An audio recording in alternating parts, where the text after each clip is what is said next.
আজকে আমরা সবাই মিলে ড্যামরা স্টাফ কোয়ার্টার ঘুরতে আসলাম।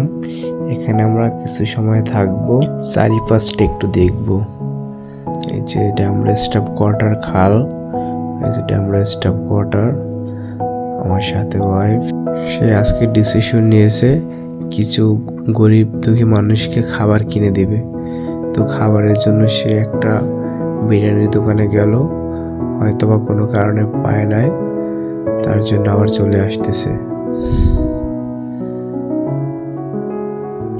আর একটা দোকানে গেল, হয়তোবা এই জায়গায় পেয়েছে, এখান থেকে খাবারের অর্ডার দিছে। তো খাবার হয়তো প্যাকেট করতেছে।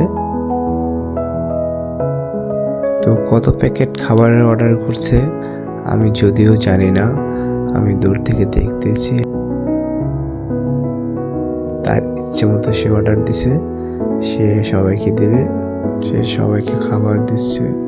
মোটামুটি অনেকগুলো খাবারই কিনেছে। তো যাদের সামনে পাচ্ছে তাদেরকে দিচ্ছে, কাউকে দুটো দিচ্ছে, কাউকে আবার একটা দিচ্ছে। সবাই আমাদের পাশে থাকবেন এবং আমাদের জন্য দোয়া করবেন। এই যে দিতে যাচ্ছে, মোটামুটি অনেকগুলো খাবারই কিনেছে এবং অনেকগুলোই দিছে। আর তার মন মানসিকতা একটু অন্যরকম, মানে আমার সাথে তার মন মানসিকতা অনেকটাই মিল আছে। তো এই জন্য তাকে আমার খুব ভালো লাগে, কারণ সে সবসময় মানুষের পাশে দাঁড়াতে পছন্দ করে। সবাই তার জন্য দোয়া করবেন এবং লাইক ফলো দিয়ে সাবস্ক্রাইব করে পাশে থাকবেন।